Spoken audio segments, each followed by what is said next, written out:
No, pero sí, ayuda en el hecho de que yo les digo, ¿ves esto? Vos lo voy a volver a decir que estoy grabando. Para poder poner una nota, aquellas y aquellos que están reviendo este video, tienen que saber que necesito algún elemento para evaluarlas y evaluarlos. Y después, previo al final, me dicen, profe, voy a hacer esto, aquello, el trabajo, pum, pam, lo corregí, lo presento de vuelta.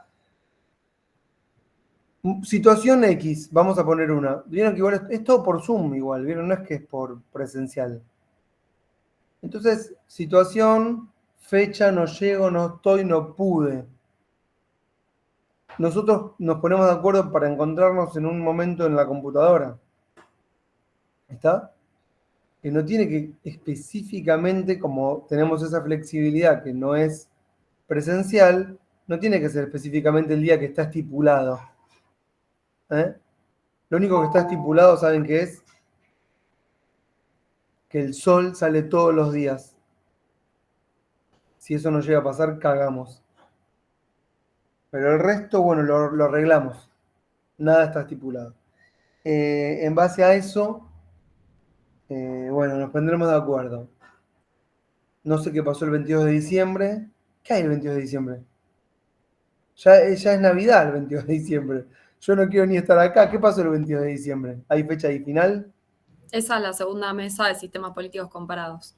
No, bueno, no importa. Yo en esa fecha, como no es presencial, yo paso notas, ¿está claro? No es que tengo que estar en un lugar puntual haciendo algo, ¿está? Es solamente miren, como en Bedelía, que no es Bedelía, es alguien en su casa en una computadora. Están esperando que yo les pase notas. ¿Se entiende lo que digo? Y yo le puedo pasar las notas que yo necesito pasar según la instancia de evaluación que vayamos acordando. ¿Mm? ¿Dudas sobre esto? No. No, profe. Bueno, qué suerte. Bueno, listo, vamos entonces. Estoy cansada. Milagros, sí, milagros. Tengo una duda sobre el trabajo. Decime, milagros. Con Facu estuvimos mirando lo del sistema de partidos. ¿Me escuchás? Para que apago el ventilador. Para. Me hace mucho ruido.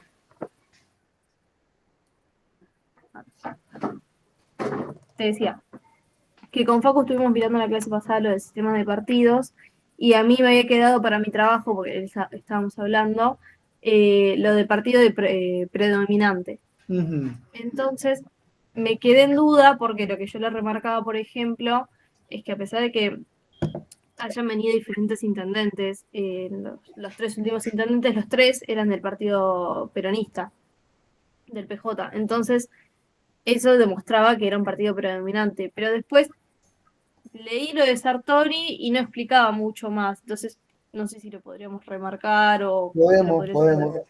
Dale, genial. Gracias. Apagar el micrófono que necesito el retorno, el acople, no sé cómo se llama. No, él dice, es totalmente arbitrario esto que vamos a decir, como todo lo que hacemos, ¿no? Él dice que un sistema, primero,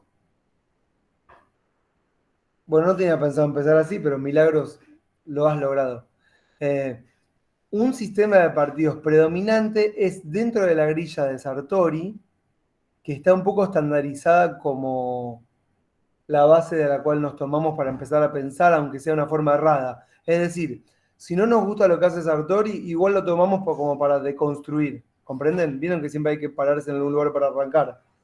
Y bueno, mejor pararse con Sartori ahí que pararse con otra teoría jurídica más aburrida. Bueno, dentro de ese tipo ideal que él es digamos, diseña, sistema de partido predominante es el primero, ¿sí? Dentro de los modelos que operan en regímenes democráticos. Eso es importante decirlo. Me imagino que lo habrán visto con Facu, pero resalto. Hay sistemas de partido único y sistemas de partido, eh, ¿cómo se llama? Único. Hay dos sistemas, no me puedo acordar del otro. Bueno, y otro más pragmático en donde no es partido único, pero siempre gana el mismo, no me acuerdo el nombre. Y esos dos son sistemas de partidos en los que el régimen es no democrático. Y por no democrático, se imaginan una determinada cantidad de variables que tendrán que completar, tipo grilla, y les da la resultante. Y bueno, ahí ustedes pueden optar por pensar que algo es democrático o no, según la idea que cada uno y cada una construya de democracia. Ahora, si estamos en el plano de los sistemas de regímenes democráticos, no sistemas, regímenes democráticos, es decir, competencia electoral y reglas mínimas de competencia, el sistema de partido predominante es un sistema en donde un partido gana siempre. ¿Sí? Eso no significa que no haya muchos partidos. Hay muchos, pero siempre gana el mismo. Claro, la pregunta que hace Milagros es, bueno, pero ¿cómo sabemos cuando un sistema de partidos se transforma en un sistema de partidos predominante? No hay una respuesta. Sartori intenta elaborar una arbitraria que a él, a su juicio, le parece, digamos, la más, digamos, ¿cómo llamar? Idónea. Y dice, de manera tajante y afirmativa, con estas salvedades. Dice, para mí, un sistema de partido predominante se configura o se constituye cuando una misma fuerza gana 4 elecciones seguidas. ¿Mm? ¿Qué está pensando? No que gana como gana un partido que no logra ser gobierno. Él está pensándolo para sistemas de gobierno parlamentarios. Seguramente que lo vieron con esto, solamente estamos repitiendo cosas que seguro ya vieron. ¿Qué significa que lo piensa para sistemas parlamentarios? Está pensando únicamente, cuando habla Sartori, está pensando en elecciones cada 4 años, promedio, puede ser 5, en las que el partido que gana o que consigue la mayoría bajo las condiciones de formar gobierno de cada uno de los sistemas, logra ser el partido mayoritario de la coalición de gobierno, si no es el único partido. ¿Está?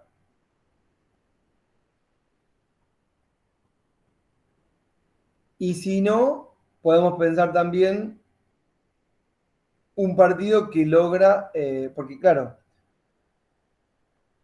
hay sistemas en los que es necesaria una mayoría absoluta y hay sistemas en los que no es necesaria una mayoría absoluta, pero puede ser partido predominante dentro de la coalición.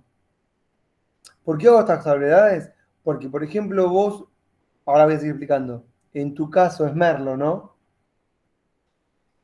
Decís, bueno, durante 3 elecciones consecutivas ganó el intendente y gobernó de X forma. Bueno, siempre tuvo los mismos socios. ¿Se la arregló sin ningún socio?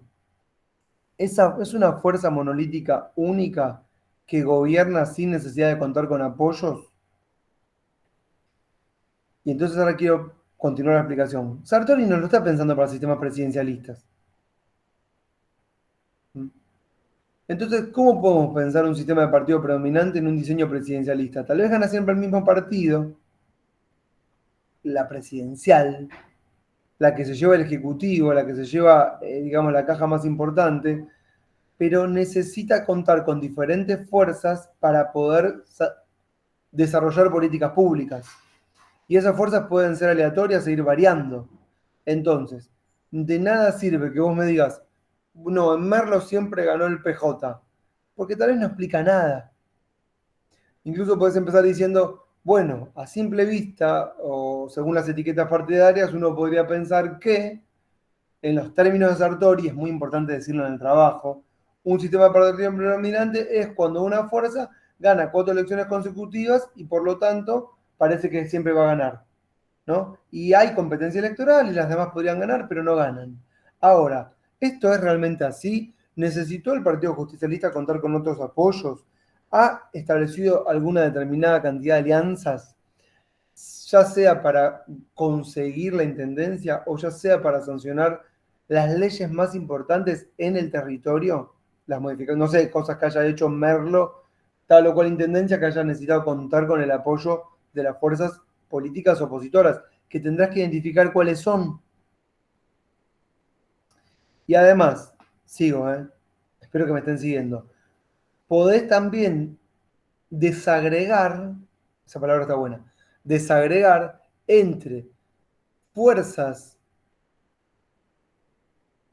políticas con representación institucional y fuerzas políticas que no tienen representación formal, pero que son fuerzas en el ejercicio de poder más que importantes a considerar en el análisis de las relaciones.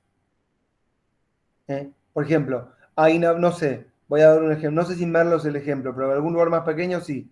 Hay una fábrica X de la cual vive todo el municipio.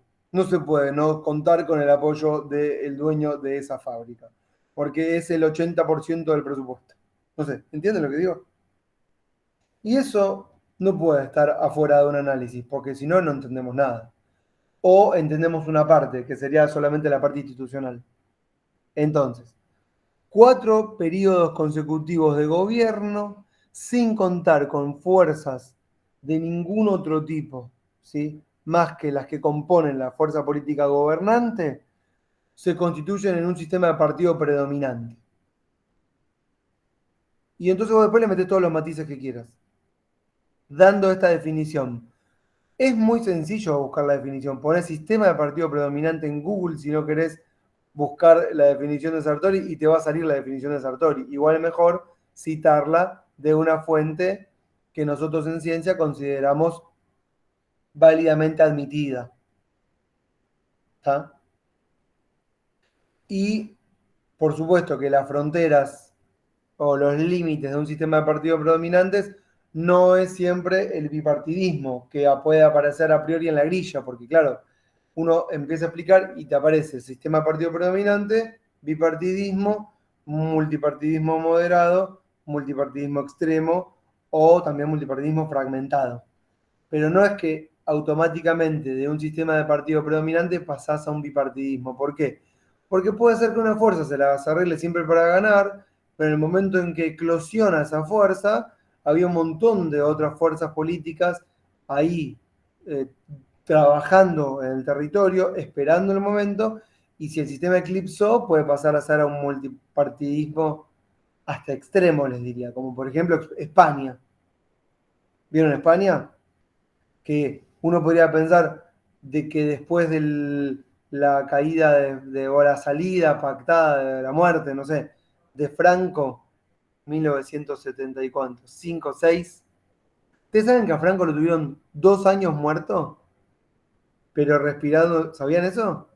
Pero lo tenían respirando en una respiradora artificial y no daban la noticia de que estaba muerto. Esa no la sabían, ¿no? ¿Saben quién la cuenta esa? Eh, la cuenta Foucault. Es bueno el dato. La cuenta Foucault en la última clase de defender la sociedad. ¿Lo tienen en el texto? No. Bueno, no importa. Clase del 17 de marzo de 1976. Que cuenta esa. Es muy bueno porque cuenta la novela de qué hacemos con el cuerpo. Él estaba muy asombrado de lo que se podía hacer con un cuerpo, ¿no? Y claro, todo lo que pasaba en cuanto a si se moría, qué pasaba. Y bueno, lo tenían ahí vivo porque no sabían cómo hacer la transición.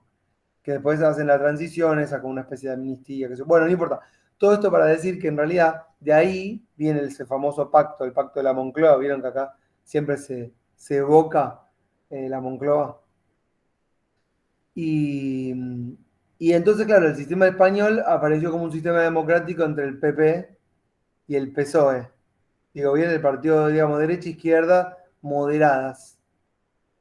Y en el 2011, bueno, y eso duró del 76 hasta el 2011.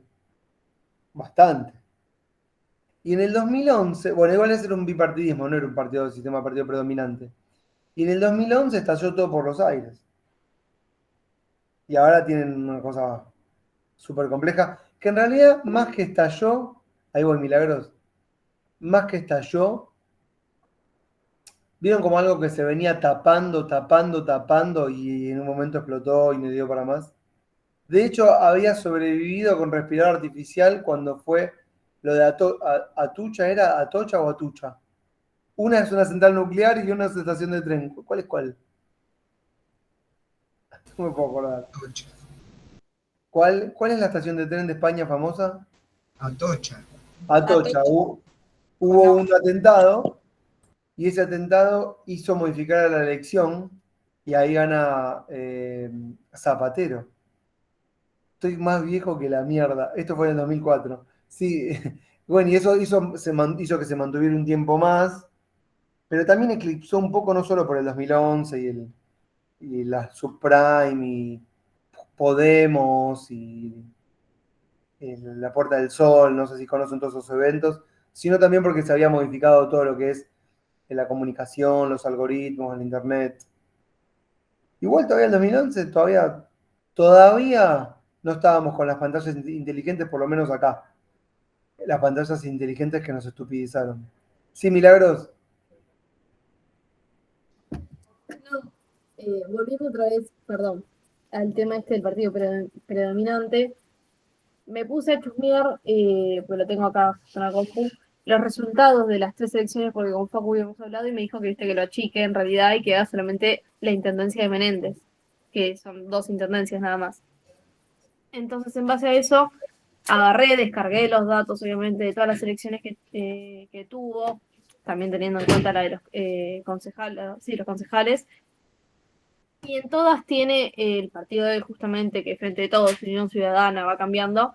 Va teniendo un 48, 49, 63 en la última, si en la de 2019 tuvo un 63%, y no es porque, creo yo, no sé, ahí esto es demasiado filosófico, perdón, pero de si es democrático, no, pero no quiero poner tampoco en ese plano, sino más por el otro lado de que siempre gana, qué sé yo, Juntos por el Cambio tiene un 24, después en el otro, en el año anterior tiene un 22, 28, va variando. Entonces por eso no sé para qué lado guiar el trabajo. En esa parte estoy perdida, por eso te vuelvo a preguntar.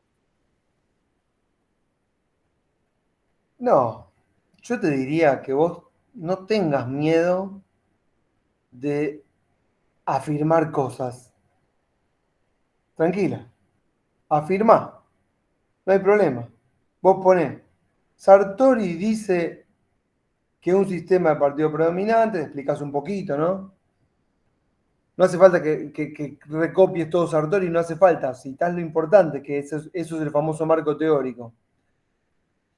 Y pones, siguiendo, baja la mano que ya puedes bajarla. Yo sé que igual es una mano virtual, pero si le fuera a ser real, te está arqueando. Me río solo. Bueno, vos ponés, Sartori dice que un sistema partido predominante es cuando una fuerza, buscá la cita textual, la ponés, copiás, pegás, comillás y citas. Y después ponés los resultados de las elecciones anteriores, posteriores y el periodo de Menéndez. Y decís, miren estos resultados, no me queda otra conclusión, digamos, así, tomando solo los resultados. ¿Cómo se llama eso de aislando el resto de las variables? ¿Cómo se llama esa cláusula? Ceteris paribus, no sé cuánto. Aislar el resto. Es decir, mira, aislando el resto, a juzgar por estos resultados, ponés todo esto vos, Milagros, sin meterme en el contenido específico de cuáles son las fuerzas políticas que componen esa etiqueta, estamos refiriéndonos al partido, podemos hablar claramente de un sistema de partido predominante. Y además, puedes incluir, renglón seguido, la fuerza mayoritaria en la legislatura, consejo deliberante, no sé cómo se llama. Y me imagino que vas a poner, y encima fíjense que siempre gobierna el consejo deliberante, y si ustedes miran, y entonces agarrás y ahí metes un cuadro, y si ustedes miran, ¡pum! Cuadro. Y ese cuadro dice, leyes aprobadas, ¿entendés? en la legislatura con Menéndez, y bueno, pones tantas leyes, todas fueron votadas por el mismo bloque, todas por unanimidad, ¡pum! Listo. Hasta ahí no te quedan dudas, ¿entendés? Y entonces vos afirmás al final, institucionalmente hablando, y según la tipología de Sartori, y basándome en estas descripciones o en estas prescripciones, afirmamos esto. Ahora bien, si queremos saber un poco más sociológicamente hablando de cómo fue la relación al interior y si podemos hablar de una fuerza monolítica o tensiones al interior de la alianza gobernante, tenemos que analizar otro tipo de elementos. Enter. Abajo. Tu investigación, por ejemplo. Bueno, no fue fácil. Menéndez tuvo que pactar con él, con aquel, con el otro. El primer gobierno pasó tal cosa, el segundo gobierno pasó tal otra cosa. O siempre gobernó como quiso, se las arregló, hizo las alianzas que tuvo que hacer, se puso de acuerdo con quienes recaudaban, se puso de acuerdo con movimientos sociales, se puso de acuerdo con 3 o 4 legisladores X, y entonces mantuvo bajo su égida al interior del partido y la etiqueta se mostró fuerte, y ya está. ¿Se entendió todo? O sea, vos afirmás, a renglón seguido desagregás, es más, y cuando afirmás según estas características. Y después, y no me olvido. Y tengo miedo de decir si esto es democrático o no. Tranquilo. No. Vos ponés democracia, 2 puntos. Pirulito dice esto, Menganito dice aquello, tal dice lo otro. Sácate la responsabilidad. En términos de edad, democracia es, partidos políticos qué sé yo, que compiten, medios de comunicación independientes, de no sé qué, pero independientes, un poder judicial, bueno, que no vamos a decir independiente porque sería realmente una burrada, equidistante de todas las fuerzas que lo pueden presionar o no, ¿sí? Y te compones un universo de variables que te hacen pensar si algo es o no es democrático. Y después pones, si usted con todo esto cree que esto es democrático, bárbaro. Si usted cree que con todo esto es una fachada, bueno, entonces no lo ubique en sistema de partido predominante, ubíquelo en unicato, no sé.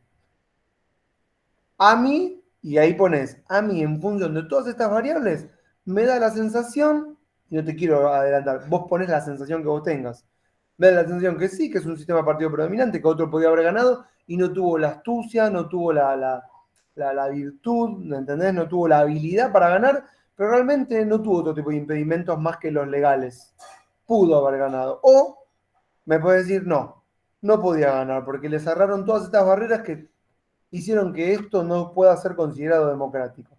Pero lo importante es que vos la firmes a partir del análisis de las variables que vos hagas. Sin miedo. Sin miedo. Porque si alguien te dice, ¿cómo dijiste esto? Bueno, a ver, lo dije porque hice todo este análisis. Y si alguien te dice, no, pero no consideraste esto, bueno, tendré que corregir mi trabajo. Pero eso no me convierte a mí en más o menos autoritaria. ¿No? ¿Se entiende lo que digo? Así que sin temor, vos lo ponés. Lo importante es que las cosas que pongan tengan un fundamento, ¿sí? Y que ustedes sean, sí, que tenga consecuencia lo que ustedes dicen, pero que esa consecuencia esté basada en datos de archivo, datos científicos, que les permitan ya sea ratificarse en sus ideas o modificarlas, porque ustedes no son, acá por lo menos, acá en este espacio, investigadores militantes. ¿Qué significa? Ustedes pueden ser militantes y tener convicciones políticas, pero acá, en este ámbito científico, pueden decir lo que tengan ganas. Y eso no significa, bueno, y la verdad que si quieren después poner una opinión personal, yo estoy dentro de este partido y la verdad que me gusta, y pueden ser sinceros con ustedes mismas, y decir, me gustaría que algunas cosas cambiaran, algunas cosas sentimos que no se pueden cambiar porque si las cambiamos va a pasar tal o cual cosa, esto habría que revisarlo, un mundo mejor sería de esta u otra forma, qué sé yo. Esos son valores morales que nadie puede juzgar, ¿no? Porque son ideas imaginarias que cada uno tiene y que no se pueden juzgar. ¿Está bien todo lo que está? Aparte, esto es lo que nos permite a nosotros y a nosotras, decir lo que tengamos ganas, porque si no, no podemos hablar, ¿vieron? Y te podemos decir lo que tenemos ganas sin temor a que alguien venga a decirnos, no, esto está mal. Nada va a estar mal si ustedes leen la bibliografía y pongan el marco teórico. O sea, mal puede ser, sí, leíste mal al autor, bueno, eso sí. Bueno, eso es otra cosa. Bueno, tengo nada más que a Juan, a Virginia, a Fernando, a Milagros y a Magalí, que no es poco, pero que en función de la cantidad de que somos, ya entienden a lo que me refiero, ¿no? Presente, estoy acá, profe. Ya sé. Pasa que cada tanto empieza a pasar que me empiezo a sentir solo. No, estamos acá al pie del cañón, profe. Como No, Igual acá cada estamos, tanto me profe. tienen que den una señal de vida. ¿Vieron cuando entra el enfermero y se respira? Sí, bueno. No, estamos escuchando. No, y además por eso, porque la verdad que estoy re podrido del flow. Lo único bueno que tú, flow no, ¿cómo se llama esto? Meet. Ay, cualquier cosa. Estoy cansado porque no hay intercambio, ¿vieron? Yo necesito este intercambio. Lo único bueno que tú iba a decir es que pudimos vernos siendo de diferentes lugares.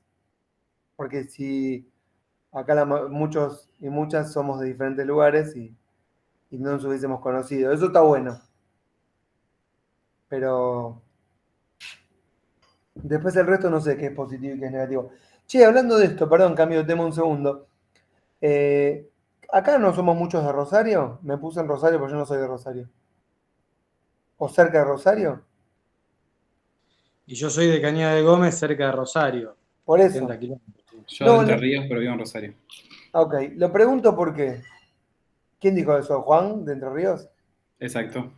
Ah, ¿de qué ciudad de Entre Ríos? De Victoria. Es enfrente a Rosario. Ah, claro, es la del puente. ¿Cruzás y estás en Rosario? Claro, sí, el puente en realidad tiene 60 kilómetros porque son islas, pero sí. Ah, 60 O kilómetros. sea, pero hay partes que son terraplenes, no es que es 60. Sí, impresionante.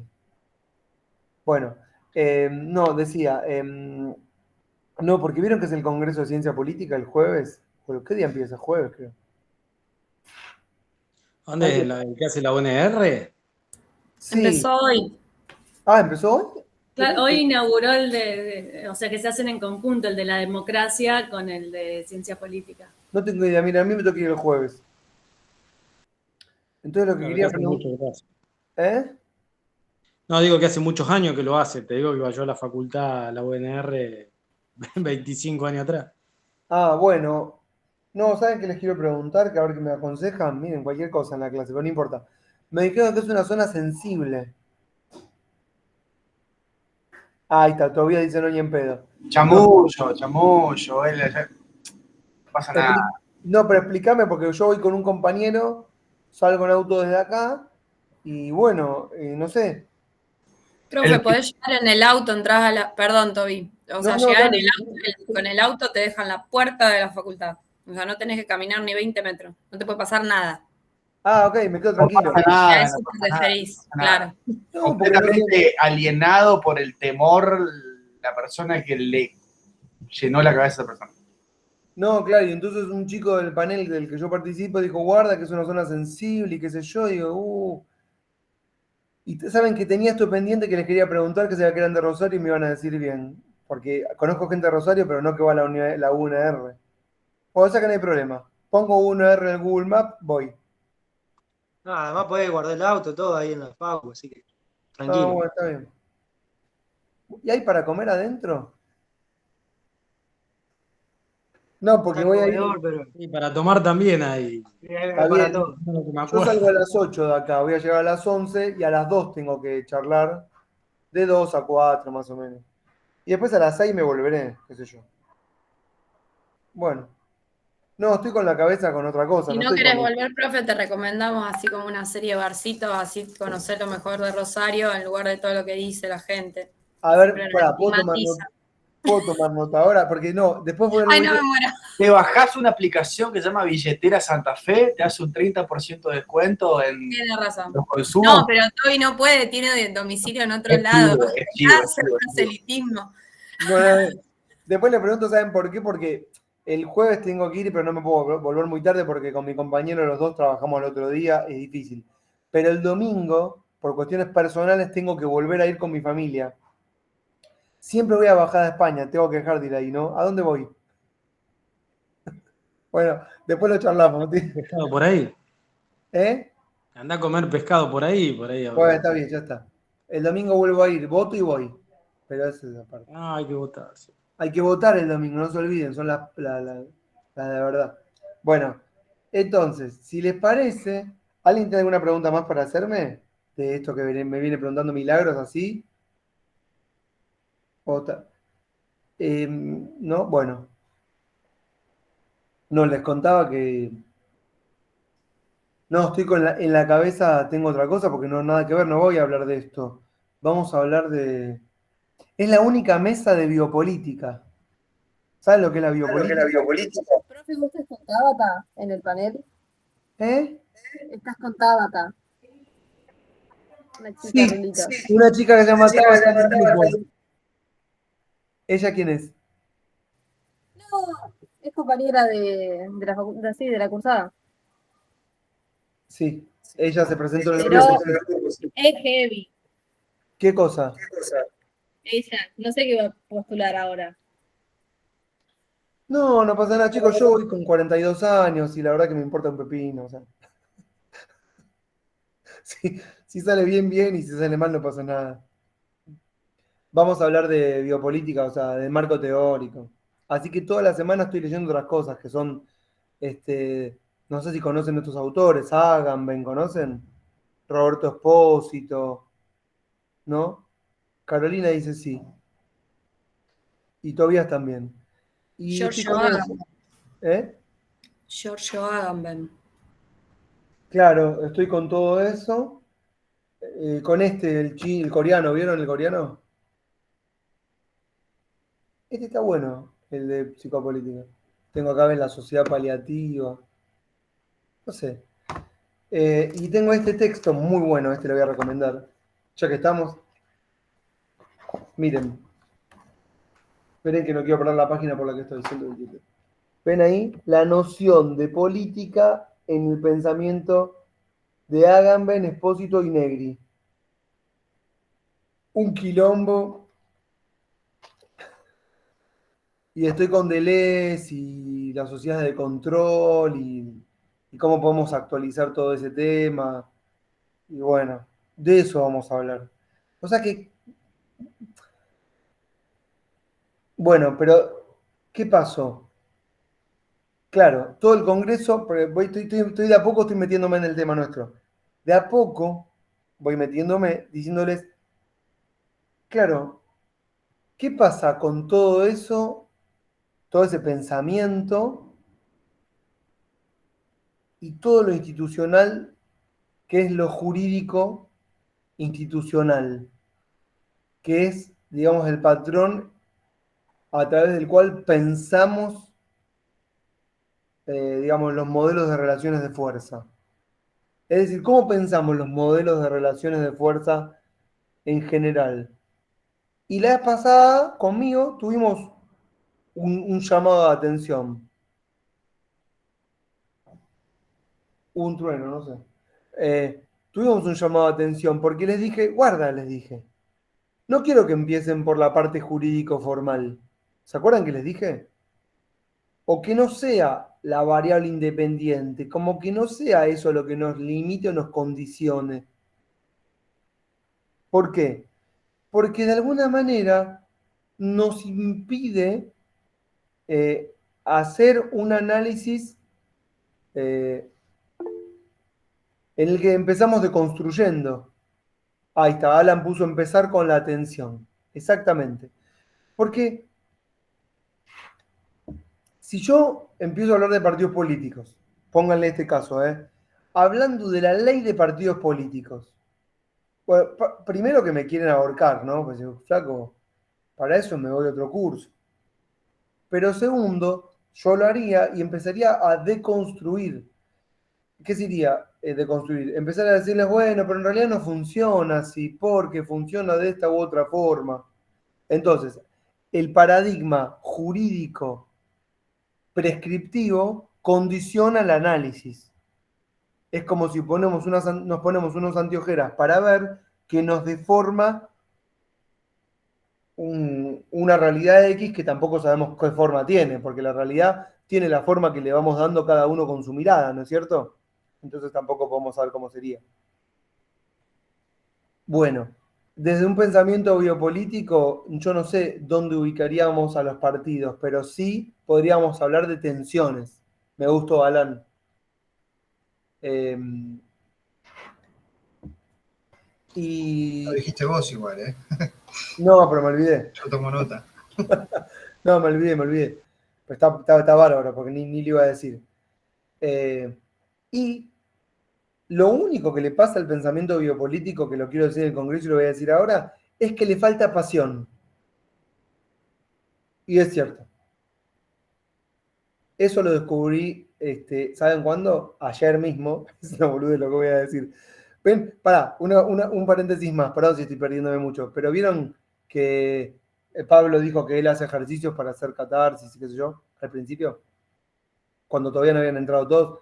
Yo utilizo las clases para como un poco hacer catarsis con lo que me pasa. No, y entonces me estaba pasando de que ¿por qué nadie en el Congreso habla de biopolítica y todos van a la rosca? Democracia sí, democracia no, este partido contra este partido, las fuerzas políticas. ¿Por qué nadie habla de biopolítica? Para mí, nadie habla de biopolítica porque le falta pasión. Lo pensé ayer. ¿Cómo? Porque después de que estuve todo el día leyendo todas estas cosas hiper complejas que no entendía nada y tomé miles de apuntes, entiendo mucho, pero siempre falta, me agarré un libro de Horacio González que charla con José Pablo Feynman. Y charlan de la vuelta de Perón, y José Pablo Feynman le cuenta a Horacio González que un día lo ve subir un colectivo embanderado con una bandera de Argentina, estamos hablando del año 68, 69, y los tiros cuando vuelve Perón, vieron ahí en Ezeiza, y si se viene la revolución, y la JP, y Montoneros, y quiénes acompañaban a Perón, y toda esa rosca, ¿vieron? De esa época, y Rucci, y las balas. Y claro, yo dije, ¿qué tiene toda esta charla que es tan apasionante? Yo vengo de leer todo esto de Deleuze, que no entiendo nada, que está buenísimo, entendí todo, pero claro, me falta toda esa pasión, ¿no? De pensar la Argentina, en este caso nuestra, a partir de tomar posiciones, de pensar que otro mundo es posible, de imaginarse nuevos lugares. Es que, profe, no es el Congreso de la Democracia, sino es el Congreso de la Socialdemocracia. No, este es el Congreso del PRO, este Congreso que vamos nosotros directamente. Igual no me importa, yo digo cualquier cosa, si me echan, me echan. Yo si me reprueban no pasa nada, yo no soy de la comunidad científica. Aparte, para pertenecer a su comunidad, tranquilo, no me molesta, yo sigo leyendo. Y bueno, ¿cómo tenemos que ver entonces desde algún punto de vista que no sea jurídico, tampoco tal vez biopolítico, porque les voy a romper las bolas, a los partidos políticos? Bueno, uno podría pensar que los partidos, de alguna manera, quieren clausurar la política. Es cierto que se pretende que la emergencia de emerger, se pretende que con la emergencia de los partidos políticos, la política tenga un cauce, ¿no es cierto? Un canal que nosotros vamos a llamar democrático de discusión, a partir del cual las fuerzas políticas se van a poner de acuerdo para que el que gana gobierna, o que haya políticas de consenso, o el que pierde acompaña. Pero eso es un mundo ideal que ya sabemos que no existe. Entonces, la emergencia, para mí, de los partidos, clausura la política, porque en realidad lo que intenta, lo que se intenta, vamos a decir, desde el poder, a partir de la aparición de los partidos, o a partir del consenso en la existencia de los partidos, es que la discusión quede centrada en base a las posturas de esos partidos. ¿Cuáles partidos? Los partidos que surgen o nacen en el Parlamento. ¿Escucharon lo que acabo de decir? Hay algunos partidos, no todos, que nacen en el Parlamento. ¿En qué parlamentos? En los parlamentos post-revoluciones burguesas. Y esos parlamentos son parlamentos burgueses. Es más, se llamaban la Casa de la Burguesía. ¿Sí? Esas revoluciones son burguesas. Y esa Casa de la Burguesía tiene partidos de la burguesía.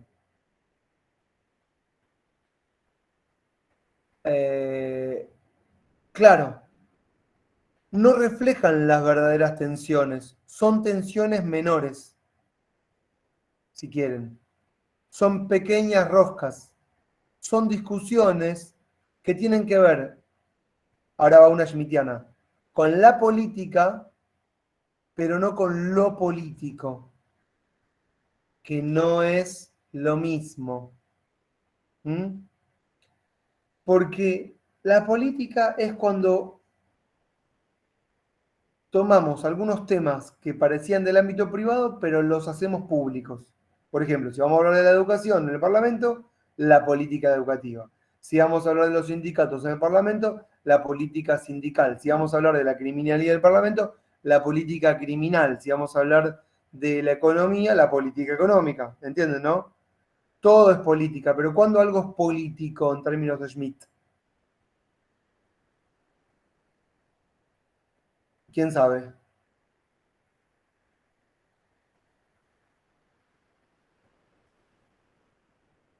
¿Cuándo algo es político? No político. ¿Cuándo algo es político?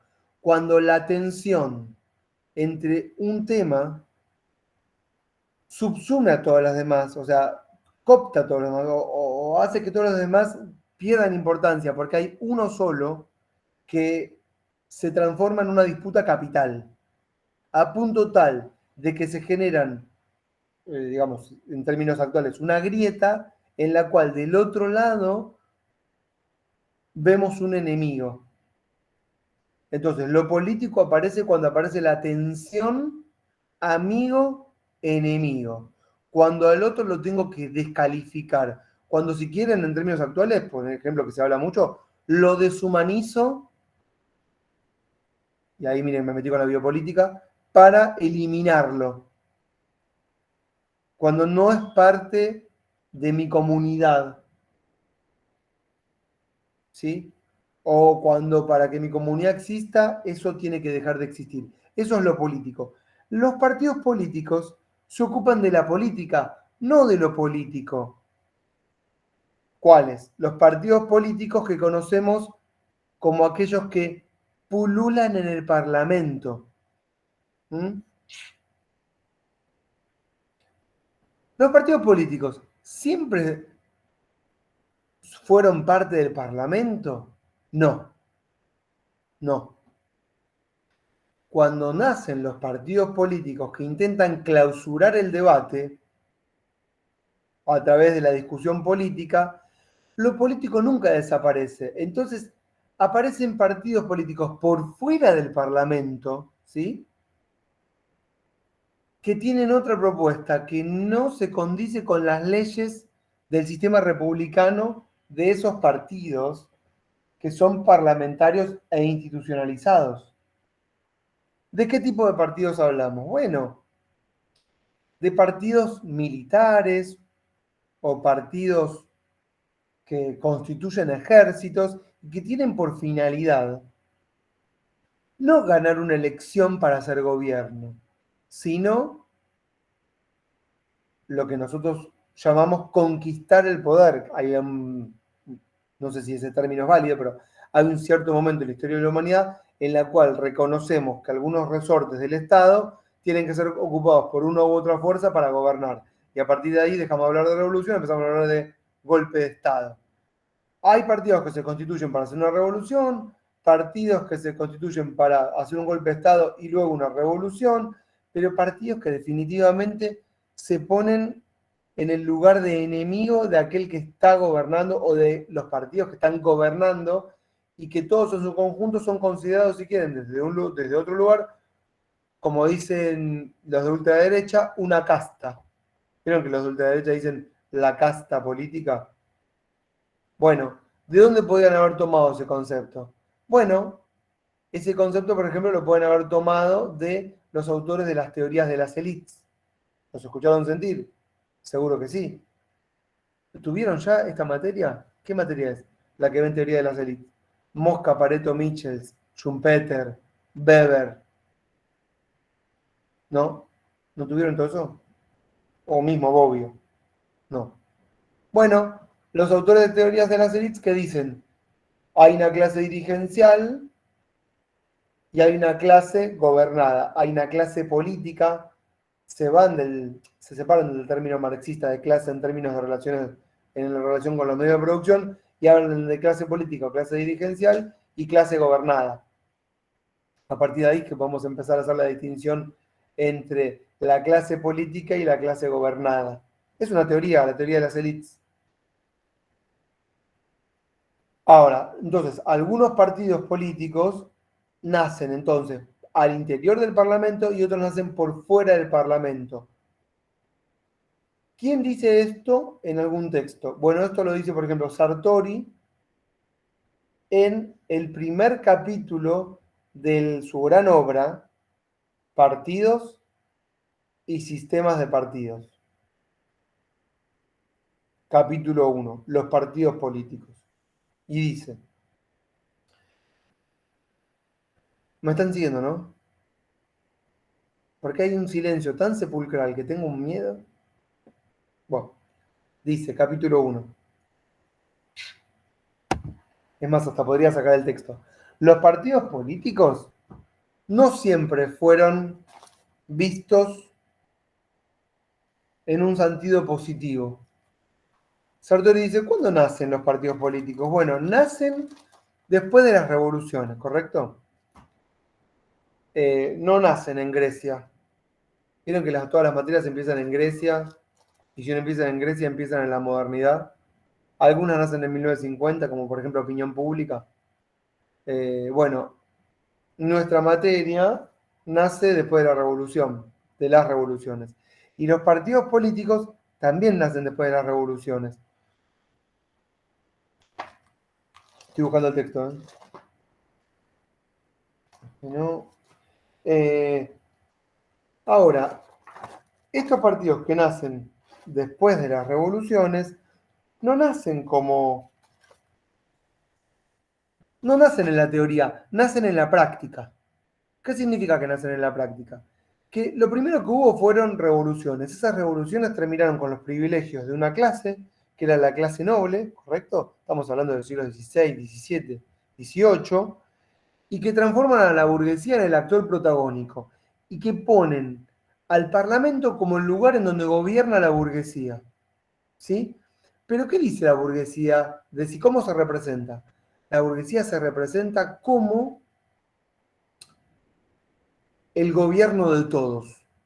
No hacen internas. ¿Vieron que le critican al Frente de Todos que no hizo internas? Lo mismo. No solucionó las tensiones internas. ¿Por qué? Porque la burguesía se presenta como el gobierno de todos, ¿correcto? Y una vez que ganan las revoluciones, ellos consideran que ya no tiene que existir ningún tipo de división. ¿Por qué? Porque lo que venció es el republicanismo a la monarquía o el republicanismo a los privilegios. De hecho, algunos decían, el único partido que debería existir es el Partido Republicano. ¿En qué sentido? En el sentido de que es un partido que se constituye para lograr que exista una república. Pero una vez que se consagró la república, ese partido ya no tiene razón de ser. ¿Por qué? Porque se consiguió el objetivo. ¿Cuál era? Constituirse en una república. Y en la visión o en la idea que tienen esos republicanos, que son los revolucionarios burgueses, una vez que se constituye el Parlamento con la burguesía, ese partido republicano que se había constituido para triunfar de manera revolucionaria, ya no tiene ninguna razón de ser, porque el gobierno ya es el gobierno de la burguesía, y la burguesía no cree que haya diferencias al interior de su seno. ¿Entienden? Entonces, ¿para qué existiría un partido republicano si ya se consiguió la existencia de la república? Entonces, la primera concepción que hay de los partidos políticos apenas aparecen no teniendo razón de ser es una concepción peyorativa. Es decir, se crea un parlamento, aparecen diferencias al interior del parlamento, y los primeros teóricos que empiezan a hablar de los partidos los mencionan como facciones. Dicen, estas fuerzas que aparecieron son facciones nocivas, que lo único que van a lograr es que se desintegre lo que hemos logrado entre todos. O sea que no deberían existir. Las facciones son nocivas para el todo, ¿sí?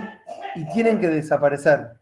Porque si no desaparecen, lo que vamos a terminar haciendo es terminar con el sistema republicano que logramos construir o erigir. Esto aparece por primera vez en Inglaterra. ¿Por qué en Inglaterra? Porque Inglaterra... acá lo encontré. Hace una hora lo estoy buscando mientras hablo. Porque Inglaterra es el primer país en donde... el primer país en donde se desarrollan las revoluciones, en donde triunfa el parlamentarismo y, en consecuencia, el primer lugar en donde aparecen estas tensiones al interior del Parlamento, los Whigs y los Tories.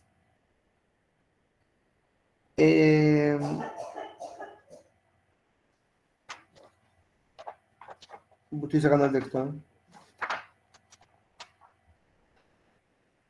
El primer tipo que teoriza sobre los partidos, Voltaire, el francés, dice: el término partido no es en sí mismo odioso, dice, pero es una facción.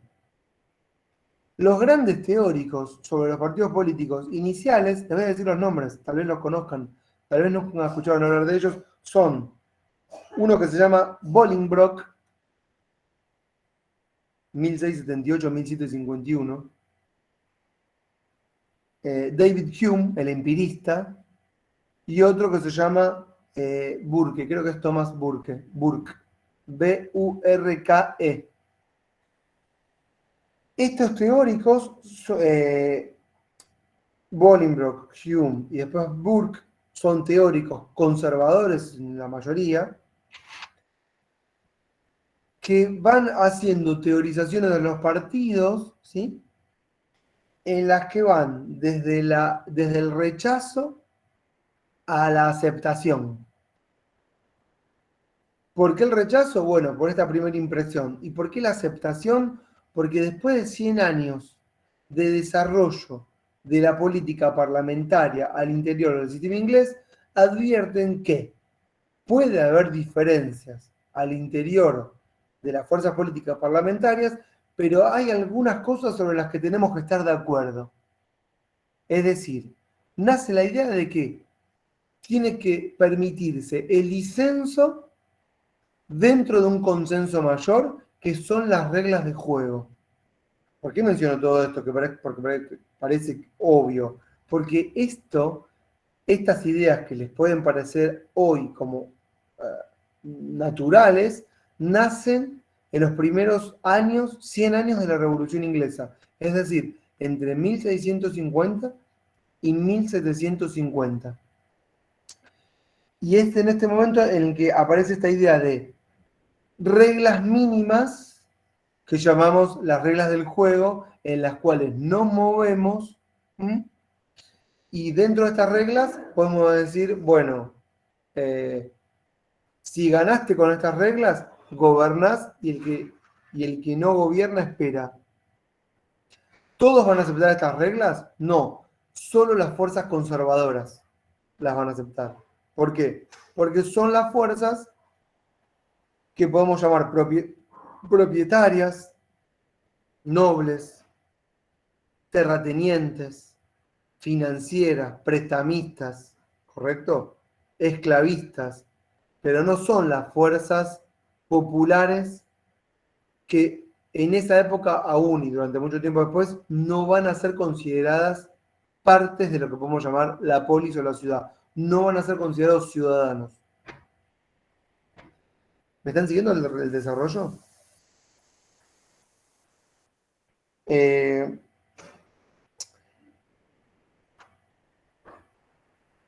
No, estoy leyendo cosas mías que tengo viejas, que hacía 1000 que no leía. Espérenme un chiquitín. Bueno, a partir de esta idea, quería desarrollar, esto está bueno,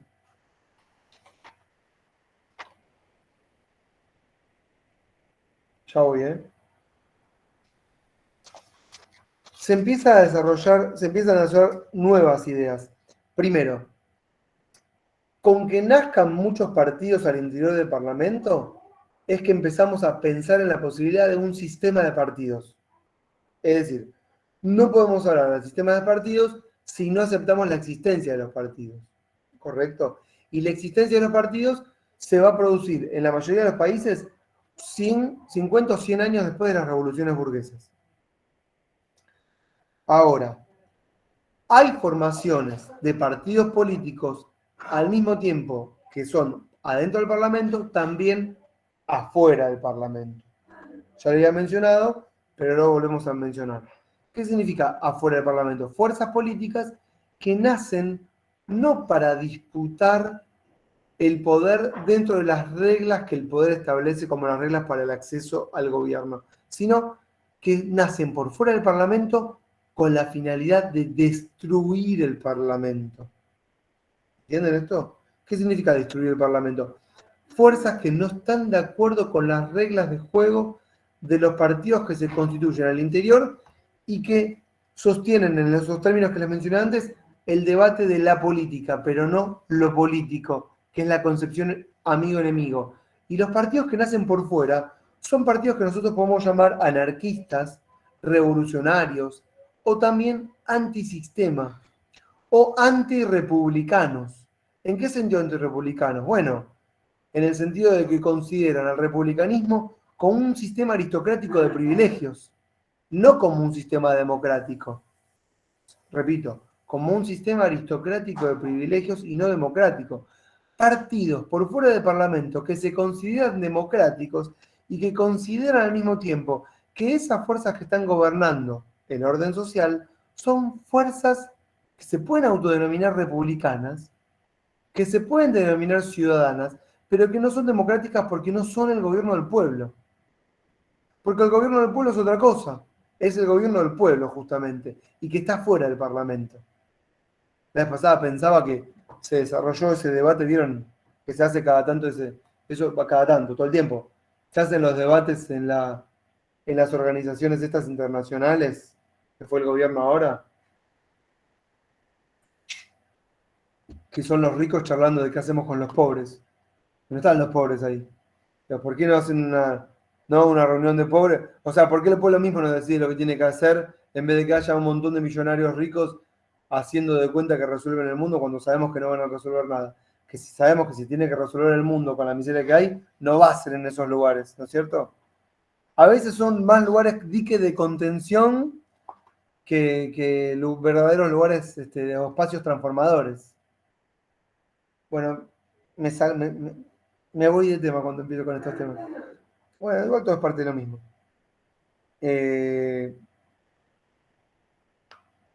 Estos partidos que nacen por fuera del Parlamento no son partidos que estén considerados en las teorías políticas de los autores conservadores. Es decir, los autores que teorizan sobre los partidos en aquel periodo no consideran a los partidos que estén por fuera del Parlamento como partes integrantes de la sociedad. Son fuerzas que tienen que ser eliminadas o exterminadas. O sea que de tanto de un lado como del otro, consideran al otro como una fuerza que tiene que eliminar. No hay problema. Chau, milagro, nos vemos.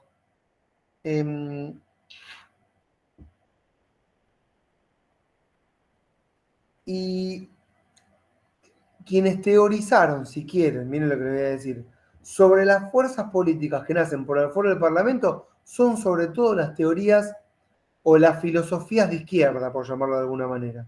Por ejemplo, el marxismo. Por ejemplo, no sé, Gramsci, por poner un nombre. ¿Por qué? Porque teorizan respecto del rol de partidos en su sentido revolucionario.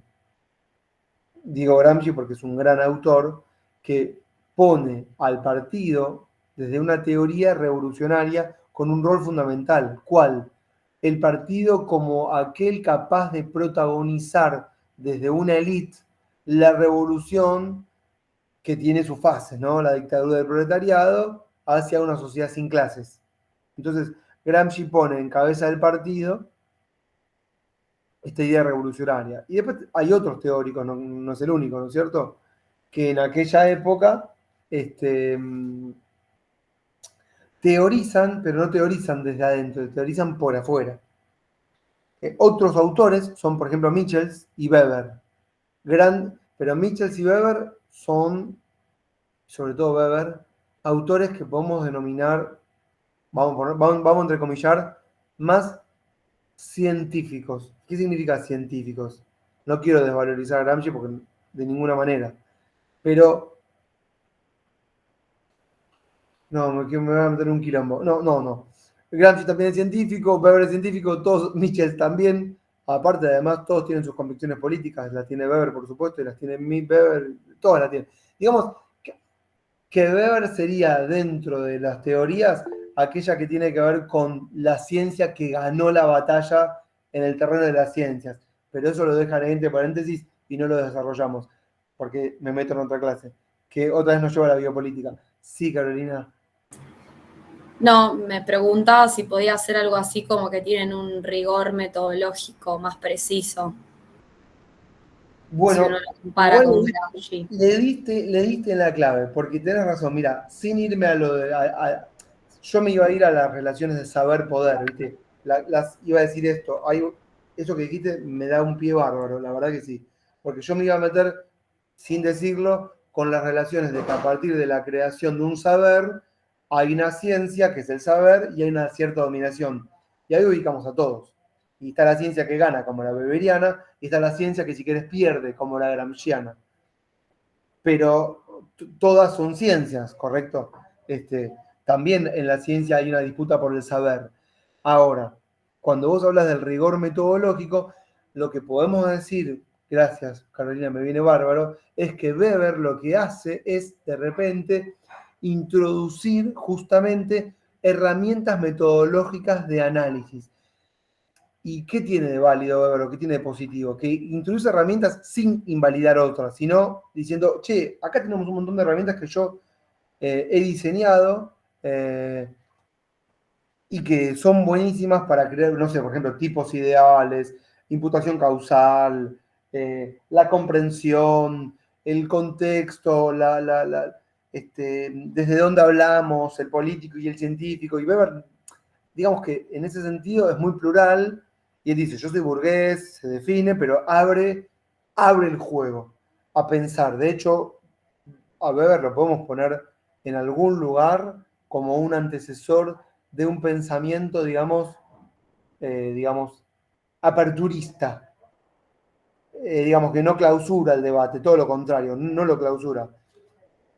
Yo no sé si Gramsci lo clausuraría o no, ni me animo a decirlo. Para nosotros lo abre, porque da nuevas perspectivas que desde el punto de vista weberiano, ¿qué haría Weber con Gramsci? Pienso yo, ¿eh? ¿Qué haría Weber si no tuviese a Gramsci con toda su teoría? Le diría, todo esto está buenísimo, usémoslo para pensar. Y yo no sé si Gramsci lo haría, pero Weber sí. Pero bueno, básicamente no sé cómo llegué a toda esta idea. Ah, sí, que estaba diciendo que todos estos autores, Michels, Weber, Gramsci, los autores de las élites, son autores que piensan a los partidos no desde adentro, sino desde afuera. ¿Qué es desde afuera? Desde afuera del Parlamento. Y no los piensan, miren esto, los que piensan desde adentro del Parlamento, los que piensan desde adentro del sistema, piensan a los partidos que están afuera como fuerzas a eliminar. Y los teóricos, o los que hacen filosofía política, o los que podemos considerar más parecidos a nosotros, los piensan desde un lugar teórico. Che, pensemos cómo ayornamos todo esto. Y eso es lo que tiene de válido. Bueno, después hay un periodo que vamos a llamar el periodo de la racionalización. ¿Qué es el periodo de la racionalización? Esto siguiendo Sartori, a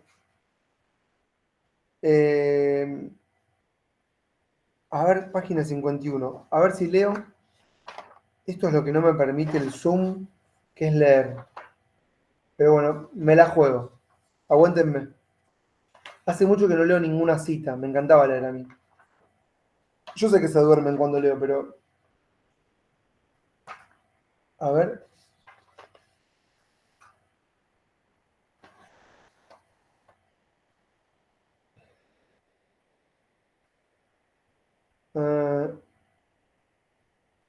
No, ni en pedo la voy a encontrar. Tengo acá, página 51, página 51.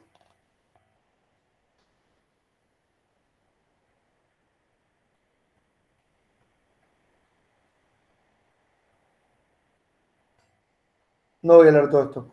Perdón. ¿Qué es el periodo de la racionalización? Bueno, es el momento en que empezamos a pensar a los partidos como canales de expresión política. ¿Sí? Entonces, empezamos a ya definitivamente considerarlos en cuanto a su capacidad de representación, a su capacidad de canalización de conflictos, a su capacidad de, vamos a decir, organización del debate, ¿sí? A su capacidad de vehiculizar demandas, generar políticas públicas, ¿correcto? A considerarlos elementos fundamentales ¿para qué? Para que el gobierno que está encabezado justamente por partidos se transforme en un gobierno responsable, ¿sí? ¿Qué significa un gobierno responsable? No que hace cualquier cosa, un gobierno que tiene que responder como responsable que es ante la estructuración del universo social que logra canalizar el partido político. ¿Eh? Y eso llamamos etapa de racionalización. Por supuesto que hay un primer periodo que tiene que ver con un gobierno responsable, pero que no tiene que responder a ningún electorado, y un periodo posterior que es un periodo que tiene que ver con un gobierno que tiene que responder a un electorado. ¿Y eso es por qué? Porque en el cambio entre 1850 y 1950 hay modificaciones sustanciales en cuanto a las demandas y al alcance de los derechos, y uno fundamental dentro de todos los que son llamamos derechos políticos es el sufragio. ¿Eh? Los sufragistas, los que consiguen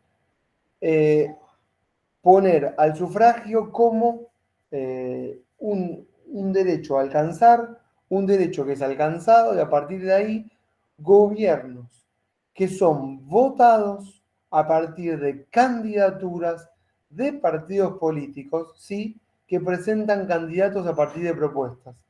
Entonces, cuando un gobierno asume a partir de este momento, asume para responder a su electorado. ¿Siguen lo que esta idea? Y este fue un proceso que fue desde el periodo en que consideramos a los partidos como revolucionarios o de sistema,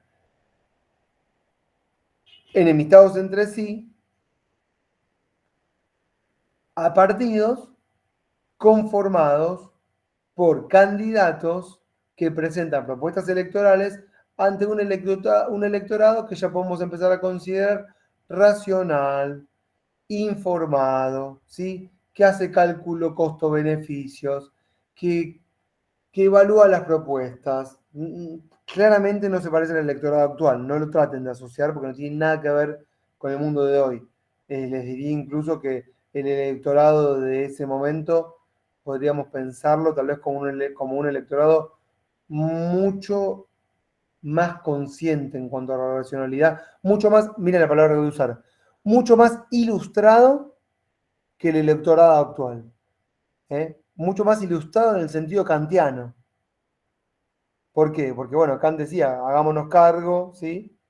¿Qué significa hagámonos cargo? Bueno, alfabeticémonos, sepamos leer y escribir, y ya eso es una revolución, porque a partir de saber leer y escribir, nos hacemos cargo de nuestro propio destino, dejamos de ser bebés, viene el periodo de la ilustración, electorado informado, es como si hubiese habido en algún momento en la historia de la humanidad un momento X en la cumbre de ilustración. Y a partir de ese momento vino una degradación en la que estamos sumergidos ahora. Yo no sé cuál habría sido el momento de mayor ilustración, el pico. El pico de la ilustración. puede llegar a ser el momento de mayor alfabetización sin tanta concentración o monopolización de los medios de comunicación. Está buena esa teoría, ¿no? No sé cuándo fue. Fue, no sé, quieren ponerla en 1910. Tiré por tirar, sin saber. Y a partir de ahí viene una degradación que alcanza su pico máximo en el 2012. ¿Por qué 2012? Porque aparece iPhone. Y ahí es cuando el ser humano pasa de un ser humano inteligente a un estúpido, que es lo que nos convertimos hoy. Pero cada vez que dicen que un aparato es inteligente, digo, entonces yo soy más idiota. Si la tele es inteligente, yo soy un tarado. Si la heladera es inteligente. La vez pasada me hablaron de un edificio inteligente. Yo dije, si hace un edificio inteligente, yo me convierto en un mamerto total. Bueno, ¿a qué voy con esto? En 1890, los partidos de izquierda, escuchen, si me están siguiendo, o los partidos que llamamos socialistas o reformistas, por ejemplo, Bernstein, ¿lo conocen? El socialismo reformista, que se ve que alcanzamos una cierta grado de derechos, un bienestar X, que dicen, che, chau, todavía no hay problema. Terminemos con esto de la revolución. Me estoy refiriendo puntualmente, si quieren, al testamento político de Engels. 1893. Es un prólogo que hace Engels de un texto de Marx, La lucha de clases en Francia, en donde dice, todos se tienen que ir, ¿qué pasó que todos se van? Ya no me queda nadie. El último que apague la luz. Buah. Un texto de Engels en 1893 que dice, muchachos, muchachas, no dice muchachas, dice, el mundo de 1850, de la revolución del 48, no tiene nada que ver con el mundo que estamos viviendo hoy. No se parece en nada. ¿Por qué? Bueno, porque las condiciones para la revolución no estaban maduras, porque el capitalismo cambió, porque las fuerzas productivas no se habían desarrollado tanto como hacía falta, pero al mismo tiempo los partidos políticos de izquierda en el mundo, los socialismos, la socialdemocracia, son partidos o estructuras políticas enormes, ¿sí? No se olviden que este es el mismo periodo de la escuela elitista, el mismo periodo en el que va a escribir Weber, el mismo periodo en el que va a escribir Michels. ¿Qué hacemos con estas estructuras? ¿Las destruimos en nombre de la revolución? Bueno, Engels dice que no, otros dicen que sí, pero sobre lo que todos se ponen de acuerdo, y empezando por Engels a la cabeza, es participemos del Parlamento, participemos de las elecciones, contabilicemos nuestras fuerzas, llevemos nuestras propuestas al Parlamento, le expliquémosle al pueblo no dicen pueblo, expliquémosle al votante cuál es nuestra propuesta y que la derecha, no sé si llamaba derecha, o que la burguesía, mejor dicho, tenga que explicarle también, a ver si pueden explicarlo, ¿sí? Tenga que explicar también cuáles son sus propuestas y que el electorado decida. Entonces ustedes empiezan a ver que más allá de que Engels dice, no nos olvidemos que el fin último es la sociedad sin clases, todo iba hacia un sistema en el cual todas las fuerzas políticas deberían estar integradas en el que llamamos juego democrático. Esto se va a terminar de consagrar, por supuesto, después de la revolución, después de la Segunda Guerra Mundial, y todavía les diría que eso aún no existe, pero que parecería ser que sí. Fíjense que no existe a punto tal que hoy, en nuestra actualidad, se sigue viendo a los partidos que tienen que ver con el peronismo como partidos que están fuera de la racionalidad. Ustedes lo advierten esto, ¿no? ¿Qué significa fuera de la racionalidad? Partidos que tienen que dejar de existir para que vivamos en un mundo mejor. No, y yo pienso que eso no va a desaparecer. Pero hubo un periodo de la historia en la cual los partidos, ¿sí?, fueron considerados en su mayoría estructuras que podían ser partes de un juego democrático en el cual aparezca esto que llamamos, dos puntos, pluralismo. Pluralismo. ¿Escucharon hablar de pluralismo? ¿Qué es pluralismo? Bueno, la idea en la que algunos gobiernan, otros no gobiernan, pero puede haber un sistema de partidos, puede haber diferentes fuerzas políticas, ¿sí? Sin descalificar al otro. Hay un consenso generalizado y un disenso respecto de algunas políticas. Pero todos estamos de acuerdo con que con las grandes reglas del juego, como llamamos la Constitución, pero por sobre todo el sistema de partidos y el sistema electoral y la forma de gobierno, es decir, el régimen democrático. Todo esto tiene su momento o su época de oro, que va entre 1950 y la caída del muro. Que es loco, ¿no? Porque se cayó un muro, pero se construyeron 800.000. Pero bueno, el que cayó, el de Berlín y la incorporación de la Unión Soviética, hasta ahí, ese entre es como un periodo de siglo de oro en el cual muchos empezaron a teorizar sobre sistemas de partido y modelos teóricos en los cuales se hablaba de sistemas ideales de partido, cuál sería el ideal, si un bipartidismo, si un multipartidismo, ¿no? O moderado, extremo, zaraza, lo que a ustedes les parezca. No obstante esto, nunca dejó de existir en el universo la idea de que algunos están por fuera. Por ejemplo, el bloque comunista. El otro, la otredad, eso nunca dejará de existir. Y yo no sé si la teoría de los partidos de lo que nosotros llamamos, y esto voy a entrecomillar, democracia liberal, acepta la existencia de partidos que no estarían dentro de este universo. Por ejemplo, el peronismo en Argentina. Y en cada país debe haber alguna fuerza X, como por ejemplo la izquierda en Chile, qué sé yo. Que no puede soportar, digamos, ser parte del sistema. No aceptaron el socialismo de Allende, ¿entienden? Eso no se podía tolerar.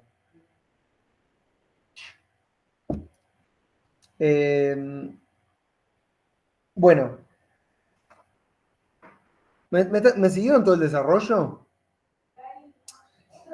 Muchos de los textos que nosotros tenemos para leer están elaborados con esta visión o este marco teórico. Para nada estamos hablando de las leyes o de la prescripción jurídico-política de qué significa ser o no partido. No estoy hablando de eso. Pero sí con el marco teórico, voy de vuelta a Alan y la palabra tensión, que fue muy clave. Sí con el marco teórico que considera que en la disputa partidaria está la tensión. O sea, todos los textos que tienen para leer, tanto los de Pasquino que están por ahí, Bobbio, los de la democracia liberal, ¿sí? Los del Congreso de Ciencia Política, que vamos de ahora, ¿sí? Piensan a los partidos a partir de la idea de que la tensión política se da en el debate entre los partidos, en el Parlamento. Y nosotros, desde una visión neoinstitucionalista, tenemos que pensar que la tensión, si está ahí, entre los partidos, no es monopolio. Es decir, anoten, el monopolio de la tensión no se concentra en la disputa partidaria. Oh, espectacular esta frase. No se duerman, anótenla. El monopolio de la tensión no está en la disputa político-partidaria. ¿Por qué? Porque las tensiones están sobre todo por afuera. Es decir, no están expresadas en el Parlamento. Les diría incluso, no están expresadas en el debate electoral. Les voy a poner un ejemplo práctico, por ejemplo, miren, cuando Alberto Fernández hace el discurso del 1 de marzo de este año, parece una eternidad, ya sé, pero miren, el 1 de marzo cuando abre el debate, miren lo que digo, cuando abre la sesión en el Parlamento, va al Parlamento, y habla y confronta con los partidos políticos de oposición. ¿Correcto? no lo estoy inventando esto que estoy diciendo, lo saqué de periodistas que escucho. No voy a monopolizar mis ideas, ¿no? Porque no lo inventé, pero me lo acuerdo. No le habla a las fuerzas, no le habla a las fuerzas que monopolizan, digamos, la producción. No le habla en el debate, ¿no? En la apertura, no le habla, qué sé yo, a Pagani de Arcor o a Techín, a Pérez Compán, no le habla a ellos. No tensiona con ellos, ¿sí? No, le habla a las fuerzas políticas del PRO y se pelea con ellos. Y uno pensaría, cuando escucha el debate, fue con los tapones de punta, ¿no? Y yo diría, no, porque no está confrontando con las fuerzas reales, está confrontando con fuerzas políticas que a veces hacen de oposición y a veces no sé de qué hacen. Pero ¿dónde está la tensión? Yo diría, no está ahí.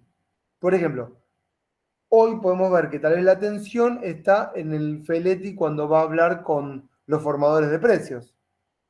Pero no le habló Alberto Fernández en el discurso de apertura de sanciones a los formadores de precios.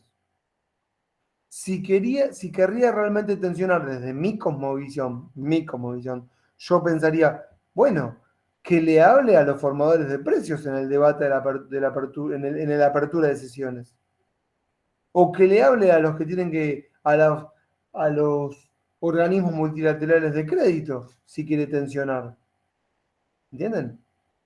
Pero esa tensión no está expresada en el sistema de partidos, ni está explicada en la disputa partidaria, ni está explicada en el debate electoral. Esta semana a Rafael Correa le preguntaron, por una pregunta que le habían hecho a Cristina, que es, si un partido político gana, le preguntaron ahora, esta semana, ¿obtiene el poder, por llamarlo si el poder fuese una cosa? ¿Y qué responde Rafael Correa? Claramente que no.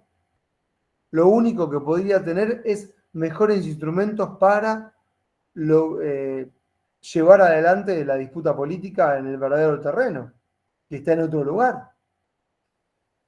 ¿Y esto cómo se asocia a lo que tienen que hacer como trabajo? Bueno, a lo que me preguntaba, ahora se fue, ¿cómo se llama la chica que se fue?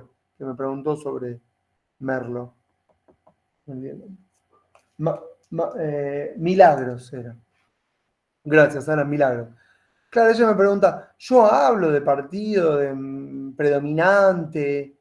Sí, habla de partido predominante, pero no monopolices la atención ahí. ¿Eh? Y eso es lo que a mí me gustaría que ustedes consideren. No monopolicen la atención ahí. Pero eso no significa que dejen de mencionar esa atención, porque no es que no existe. Claro que existe. Y ustedes pueden pensar, pero estas personas, ¿a quiénes representan? Y no lo digo solo por las fuerzas que ustedes pueden considerar de derecha. Por cada uno de aquellos y aquellas que están encabezando una fuerza política, ¿a quiénes representan? Esa es la pregunta que tienen que hacerse. ¿Para qué? Para tratar de descubrir las verdaderas tensiones. Entonces, cuando me hablan de sistemas de partidos, pueden también hablar de sistemas de tensiones entre qué fuerzas. Y ahí tal vez la mayor virtud de ustedes tiene que estar no en identificar cuál es el partido que tiene cuál fuerza, sino cuáles son las tensiones existentes. Y es en ese momento en donde ustedes dibujan un universo o una cosmovisión que tiene que ver con su propia cosmovisión. Para mí, y ahí dicen, bueno, para mí la cosmovisión es esta. El clivaje en términos de Rockham y Lipset es este. Pobres contra no pobres. Feminismo contra no feminismo. No sé, FMI versus el resto. Capital versus trabajo. Campo-ciudad. No sé, lo que ustedes quieran inventarse. Derecha-izquierda, bueno, pónganlo. Pero o una fragmentación, porque también pueden encontrar fragmentación. Localías versus centralismo. ¿Me siguen? Tensiones etarias. Para mí, el debate se da, y piénsenlo en términos schmittianos. Busquen después Carl Schmitt, lo político. así, lo político, Carl Schmitt. Y enter, buscan eso, enter, la definición y lo entienden. Y bueno, si quieren pueden poner el concepto de lo político y lo leen, sencillito. Entonces, identifican tensiones y pueden hacer incluso, yo tal vez lo mío es mucho vuelo para lo que están haciendo, pero yo no me puedo, no puedo considerar, yo los considero como que sabemos todos lo mismo. Entonces yo les hablo como si sabemos todos lo mismo. Después ustedes arréglense con lo que yo les digo, pero no los quiero subestimar en cuanto al conocimiento. Entonces, para mí, ustedes tienen que hacer un doble juego. Hacer un trabajo en el trabajo, hacer un trabajo de institucional, de partido, fuerzas, X, Sarasa, y después neoinstitucional. Bueno, estas tensiones también existen y se expresan de esta manera. Para mí hay un arco o dos fuerzas en pugna que son estas. Estas están representadas en estos sectores, estas están representadas en estos sectores. Entonces tal vez pueden decir, esta es mi cosmovisión, no tienen que compartirla, pero pueden decir, bueno, para mí la fuerza política nacional que agrupa a Juntos por el Cambio representa a estos sectores corporativos. Para mí, la fuerza política que tiene que ver con todos representa a estos gremios, a estas fuerzas, a estos movimientos sociales. Tal vez pueden poner dentro de la fuerza de Juntos por el Cambio algunos movimientos sociales, ¿por qué no? No sé, ¿dónde ubico al Chino Navarro? No sé dónde ubicarlo. ¿Dónde ubico a la cúpula de la CGT? No, los gordos. Y no sé dónde ubicarlo. ¿Dónde ubico la nueva cúpula de la CGT que prácticamente se está armando para gobernar en conjunto con la reta? Y yo no sé dónde ubicarla. No sé, pienso. ¿Y dónde entra en mi trabajo, en mi visión de Argentina? Bueno, y así cada uno con su trabajo. Sí, Alan. No, me hiciste acordar porque ahora, por ejemplo, el PRO armó lo que se llama la popular y impulsando, sí, es una cosa medio extraña, ¿no? No, se contradice un poco. Y se está armando con esa fuerza acá en Capital.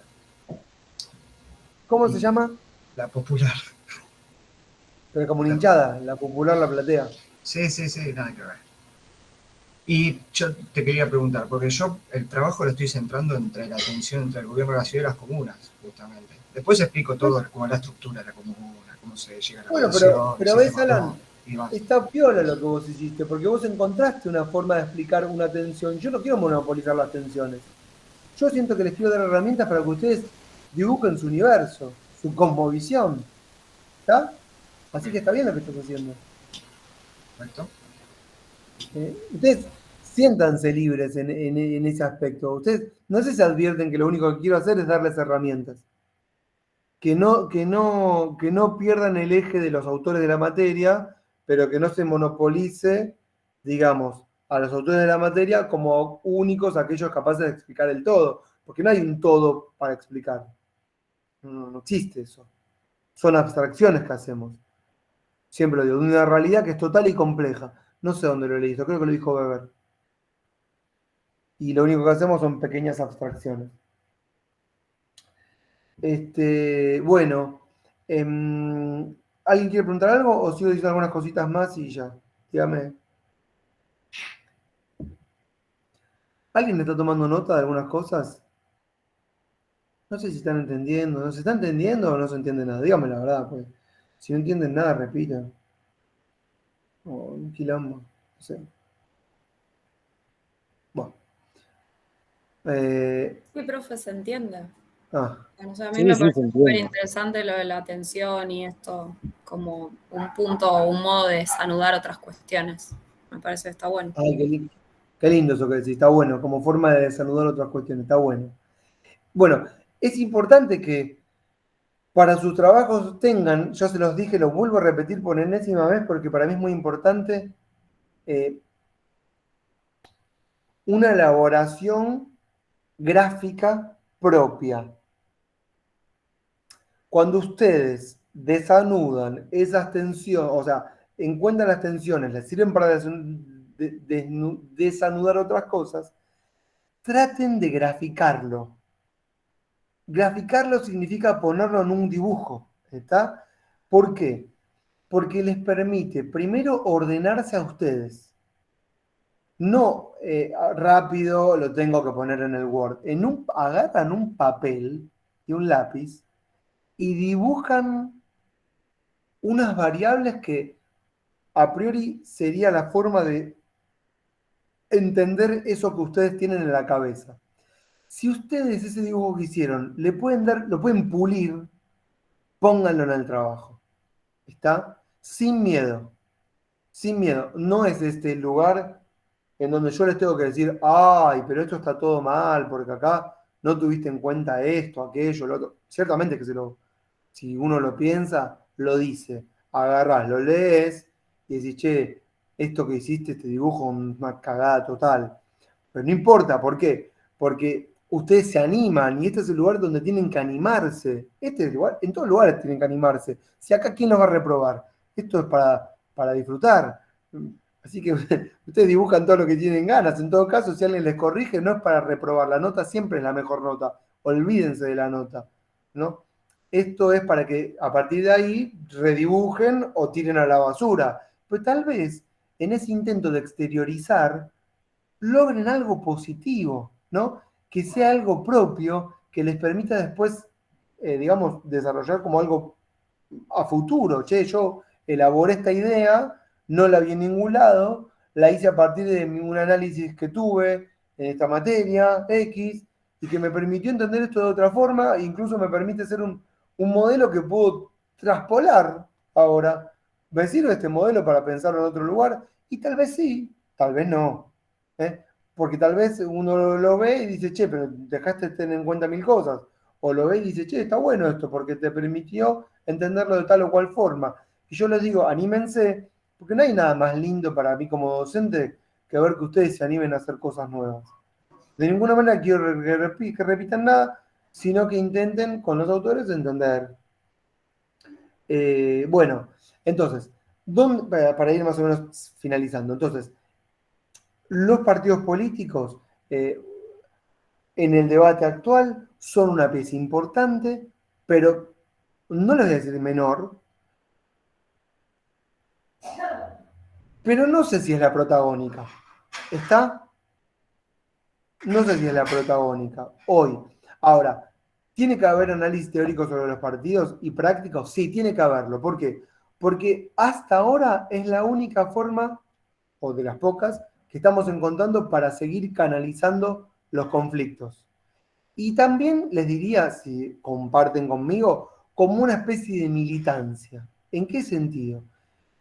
Bueno, esto sí comparten, porque pueden no compartir y querer patear el tablero. Pero vamos a decir que no quieren patear el tablero, que quieren conservarse en el tablero y la regla del juego.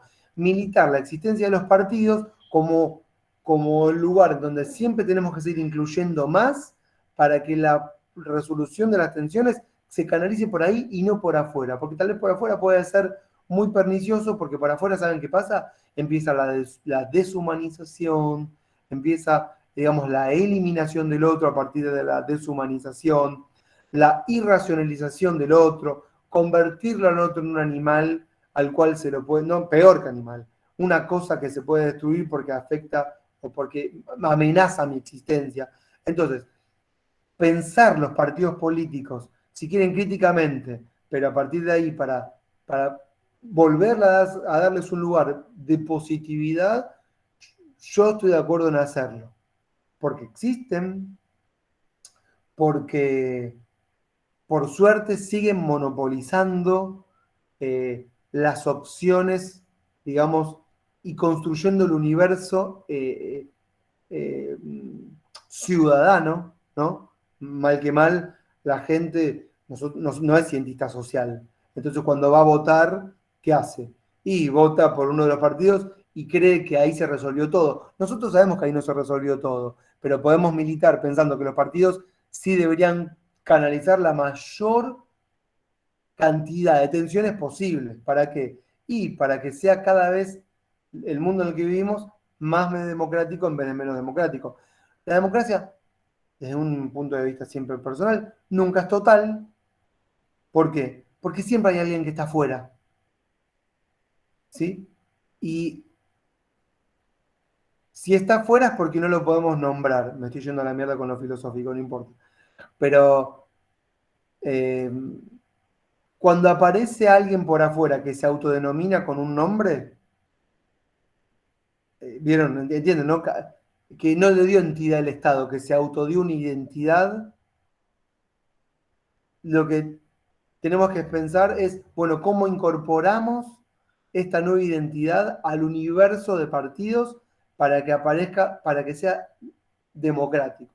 Sin eliminarlo, sino incorporándolo para que la verdad sea no total, sino una verdad, la verdad sea un concepto en construcción permanente.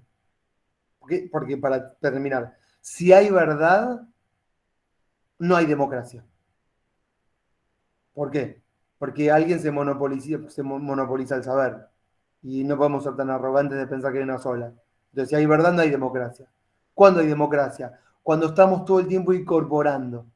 Y cuando incorporamos algo nuevo, siempre algo por afuera aparece.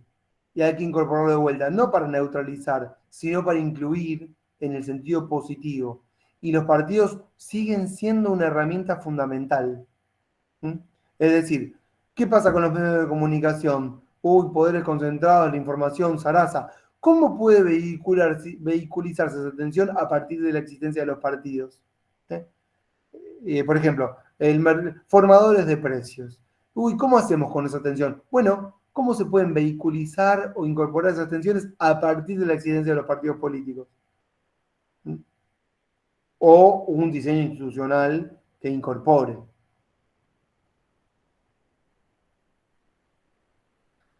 Bueno, terminé con todas mis reflexiones. Todas estas cosas, me ajusté el tiempo, tenía en la cabeza.